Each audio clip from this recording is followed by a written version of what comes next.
This video is sponsored by me and you. Find out more at the end. Ramadan is here. To many, it's a holy month of religious devotion, charity, and celebration, but it can also be a month of ill temperament, starvation, thirst, and ironically, gluttony, so it's kind of a mixed bag.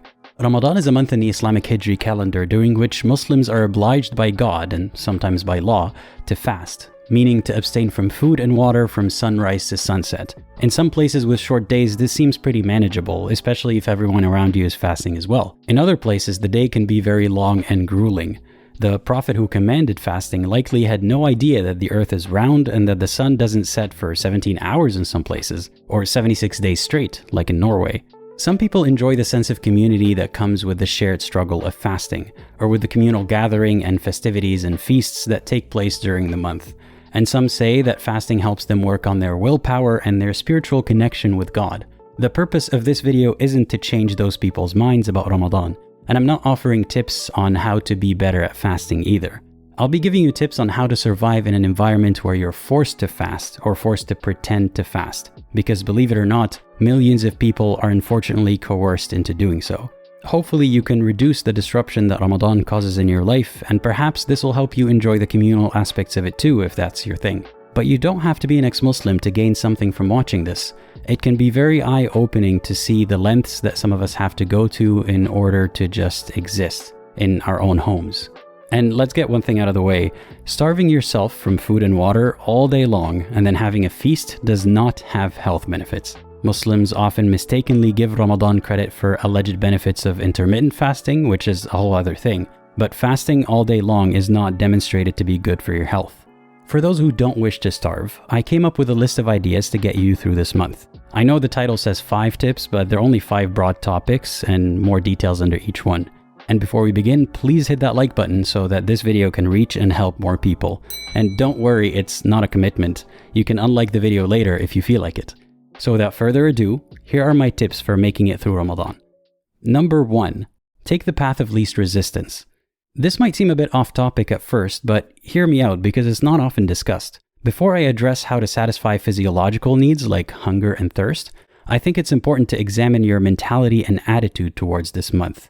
If you live in an environment where it's unsafe to refuse to fast, and you think of Ramadan as an outrageous abuse of religious power, your physical suffering might be amplified. You might feel weak and cowardly for starving to placate someone else's unfounded beliefs, so you'd end up misdirecting the frustration at yourself for playing along.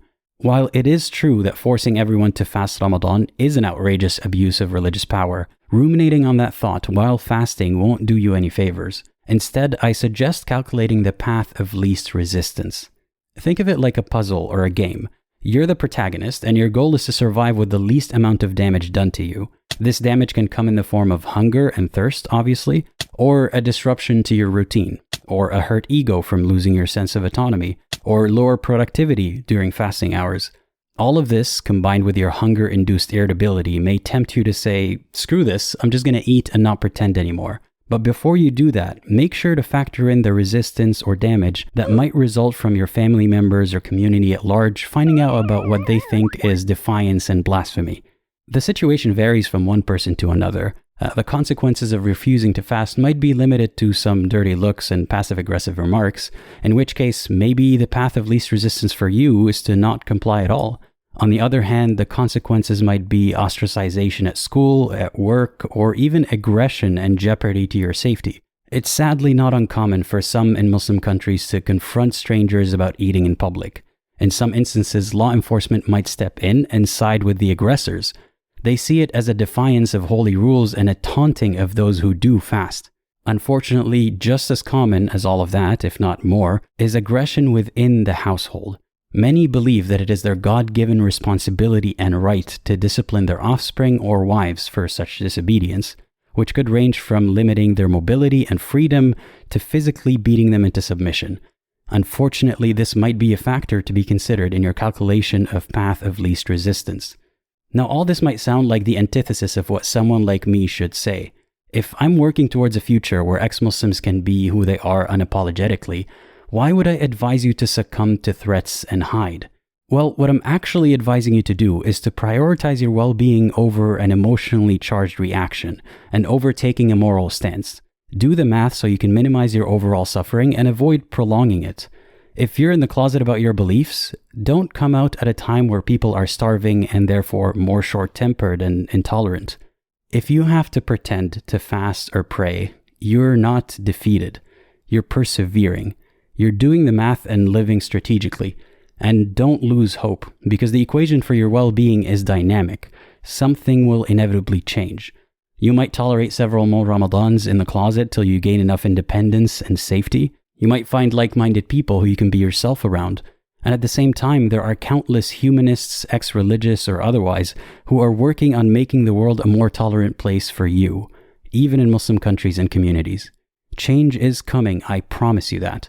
In the meantime, try to do what's best for you. Tip number 2, be smart about eating and drinking. You don't need me to tell you that you should sneak a bite and a drink in secret to get you through the day. But if you're going to do that, make sure to be smart about it. For example, if you have limited windows of opportunity to eat, make sure that what you eat is dense and nutritious. That way you can get a lot of calories and nutrients with minimal time spent eating. Make sure that the food is easy to hide and consume without much preparation. You probably don't want to draw attention to yourself by cooking or microwaving.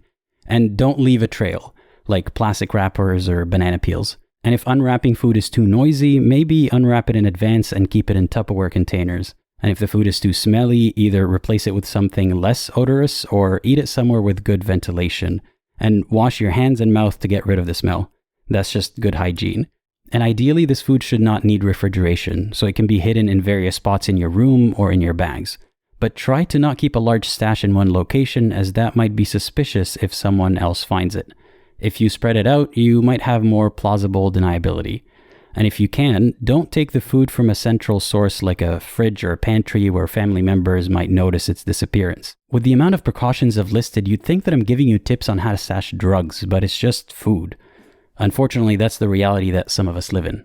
Examples of food that might fit the bill include protein bars, granola bars, dates, nuts, beef jerky, and dried fruit. Perhaps you can rotate your menu so that you're not eating the same thing every day for an entire month. And most of what's on this list will make you very thirsty, which brings us to how to deal with thirst. Step 1, get a partner. I'm just kidding. When it comes to thirst for water, it goes without saying that you should drink tap water if it is safe to do so in your area. Take a sip every time you go to take a shower or make wudu. But watch your intake so you don't use a toilet too frequently, enough for an overbearing family member to notice. Remember, they're supposed to think that you're as dehydrated and cranky as they are, so maybe act the part a little bit. And if you have a distinctive water bottle that you use frequently, like this one, keep it somewhere visible out in the open. And instead get a new bottle and hide it. Even a cheap plastic one will do. Because if a nosy person suspects that you're drinking, they might keep an eye on the bottle they think you use frequently, and they might notice if it's more empty or full. Another tip is to watch your breath and food odors in general. When a person fasts, it's not uncommon for them to have bad breath, especially if they avoid brushing their teeth, fearing that it might break their fast. So you have to make sure that your breath doesn't smell too minty or doesn't smell like the last thing that you ate. Wash your mouth and drink water after food to hide its traces. And if you can convince your family members that brushing your teeth while fasting is not haram, you should do that. It's good hygiene to brush your teeth after every meal anyway. Another tip is eat food that is high in protein as your last meal before a fast. That might help suppress your cravings. And when you're breaking your fast, avoid eating sugary foods as the very first thing. Little did Muhammad know that breaking your fast with dates will result in a spike in your blood glucose. So start with vegetables if you can.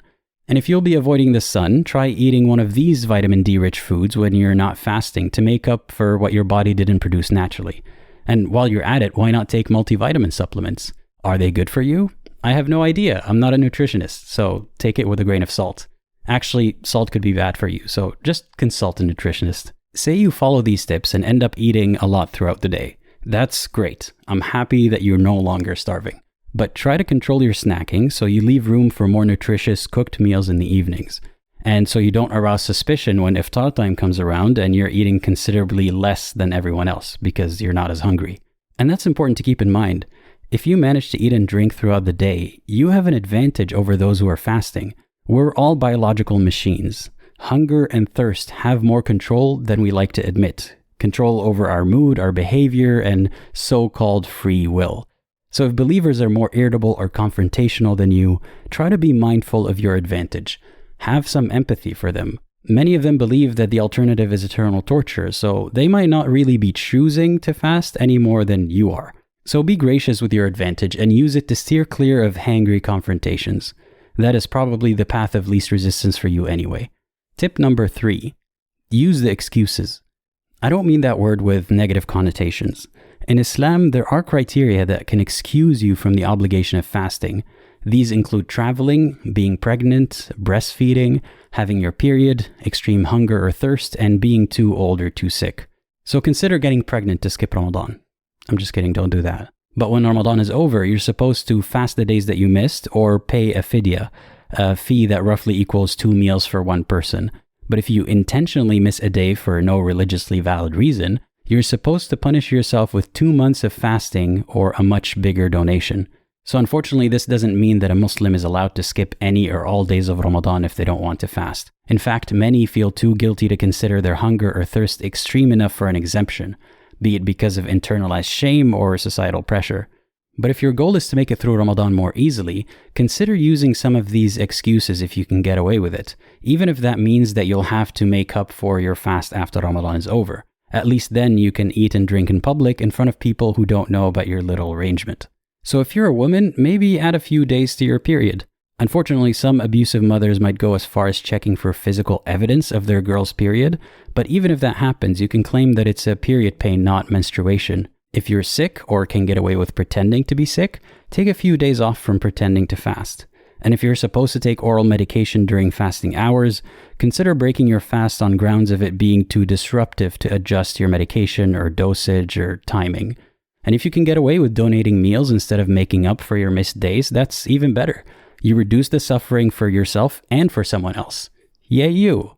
But even when employing these excuses, you might face some resistance in the form of societal pressure and shaming, which brings us to the next tip. Number 4, drop the shame and guilt. Some Muslims might jokingly tease you or intentionally shame you for not fasting. Whether your strategy is to tell them to mind their own business or to give them an Islamically valid excuse, what's important is that you don't succumb to their groupthink mentality. The truth is that many of them aren't even doing it intentionally to harm you. It's simply what they were conditioned to do, so they do it mindlessly. One example is a question that is said jokingly around Ramadan time. Are you fasting or is it the same as every year? With the joke being that you skip fasting every year because you're lazy. It's not even funny, but teasing and bullying is considered humor in some parts of the Arab world, unfortunately. Those who say this are often just repeating what they've heard said to them 1,000 times already. So try to not take it personally. And if they're jokingly or seriously bringing up the topic, just remember to take the path of least resistance. Don't feel ashamed for sneakily eating and drinking and lying about it. Don't think of it as moral failure to tell the truth. Because when you take an objective viewpoint, you'll find that there's nothing morally shady about lying to avoid forced starvation. But if you're an ex-Muslim, you might still have shame and guilt embedded deep in you from your time as a believer. So try to be mindful of that and ask yourself, is what I'm doing actually a crime deserving of guilt and shame? Or is it only shameful to a believer? And I mentioned earlier that you should have empathy for someone who is fasting, but don't let that enable shaming. For instance, a lot of Muslims complain that those who aren't fasting, even for Islamically valid reasons, should hide any signs of having eaten or drank because otherwise they'll be taunting those who fast. They shame you, either by presuming that you are a bad Muslim and have no valid reason to eat, or by painting you as a provocateur towards those who do fast. On the other hand, they might expect or even demand that everything shifts to a Ramadan schedule, from work hours and restaurant hours to how everyone behaves in public. This entitlement doesn't apply to all Muslims, of course, but unfortunately a lot of us ex-Muslims are very familiar with these experiences. That's partly because in Muslim majority countries and communities, the world revolves around Islam, so everything is seen through a Muslim-centric lens. Ergo, being open about not fasting is viewed as an aggression towards Muslims, which is nowhere near the truth. If you would like to avoid eating or drinking in front of a Muslim, hopefully that's coming from a good place, because you don't want to remind them of their predicament of choosing starvation over disobeying a terrifying God. But don't do it because you feel ashamed or guilty. A few years ago, I was with a friend in a non-Muslim country. I was about to take a sip of water and a hijabi lady walked past me, and I felt immense shame and guilt. Shame because I suspected that she was judging me, thinking that I should be fasting, and guilt because I felt responsible for her thirst. And when I explained that to my friend, she couldn't get my perspective and just told me to drink unapologetically. She was right about the conclusion, but her approach didn't help me at the time. My indoctrination kicked in and told me that the Quran is true, the kuffar are heartless and mean towards Muslims. But the reality is that most non-believers go out of their way to congratulate Muslims during Ramadan and accommodate their fasting. My friend just had a short temper and a strong personality. The reality is that I don't know what the hijabi woman was thinking about me, if anything at all. But even if she gave me a nasty look or a passive-aggressive remark, like I've experienced in the past, I learned to not let that shaming method get to me. It's a form of community policing that many participate in without some big agenda or nefarious intention. And the reality is that I'm not responsible for her thirst. I can empathize with her, and I should not intentionally remind her of her struggle, but I shouldn't feel guilty for drinking as she happened to walk by. So if you're in a Muslim country and it's safe enough to eat or drink in public, and you'd like to normalize that sight to Muslims so that they get more used to it, go ahead. If you're in a non-Muslim country, you don't have to avoid eating just because there's a Muslim in the vicinity. You can be empathetic and accommodating without going as far as pretending to be Muslim. So instead of all of this shame and guilt, congratulate yourself for doing what's best for you. Whether that's secretly looking out for yourself or publicly not participating in fasting, you're doing a great job, so keep at it. And lastly, tip number 5, own your time. Time tends to slow down to a halt when you're famished and everyone is exhausted and just waiting for sunset. Time also tends to slow down when you're forced to pretend to pray or read Quran for hours every day. You might find yourself agitated and understimulated, but instead of surrendering to that mood, you can think of it as an abundance of time that you can make use of creatively. For instance, it could be a great opportunity to try meditating. Meditation is said to improve focus and mental health, and despite not having mastered it myself yet, I believe that there's truth to that. I'll leave links in the description if you'd like to learn more about it. So you could use your downtime productively by working on your mental health. Or you could spend your time pretending to read Quran, but instead reading something else. Like maybe read on an electronic device and switch between the texts when you have to. You could also wear a single wireless earphone while you pretend to read or pray. Of course, this tip works best if you have long hair or a hijab to conceal the earphone. Think of it this way. During Ramadan, you have chunks of time that are allocated for you, where you're expected to do religious tasks without disturbance. You could use these tips to turn it into productivity time, like by reading informative books and listening to audiobooks or podcasts. You can also use these tips for entertainment to simply kill time by reading and listening to fiction, aside from the Quran, or listening to entertaining podcasts. Or you could do a mix of both. The point is to take ownership of these hours and make them feel less laborious and punishing. And lastly, if you've been curious about learning more about the religion, Ramadan is the perfect opportunity for it. You can spend hours reading and researching, and you might even be praised for it by your relatives. As long as you're owning your time rather than following religious orders, you'll feel a lot better about how you're spending it. And with that, I conclude my suggestions for what you could do to make Ramadan more bearable. It's regrettable that millions of people feel pressured to participate in it, but I can assure you that with time and effort, that is gradually changing. So what did you think of these tips? Do you have any of your own? Or perhaps you have some stories about how you used to pretend to fast and how you don't anymore. I would love to hear from all of you in the comments below. I have the luxury of being out of the closet, so I'm not fasting. Instead, I'm signing up for a different kind of struggle. I'm putting in an enormous amount of effort into publishing as many videos and live streams as I can during Ramadan, because some ex-Muslims find this channel comforting, and I want you to have more of that during your time of need. If you would like to support me in doing so, feel free to browse through my catalog of playlists and videos that I'll leave in the description, and interact with them if you can. It's a way to make your voice heard, and also it helps the videos reach a wider audience. And if you'd like to help me continue working on this channel, consider becoming a patron or donating using the links in the description, like these lovely folks. I really appreciate your help. And if you're in it for the benefits, patrons and members get perks like sneak peeks of what I'm working on and potentially monthly group calls that are not live streamed. To wrap up, I wish you all a happy Ramadan, and as always, think critically and think for yourself.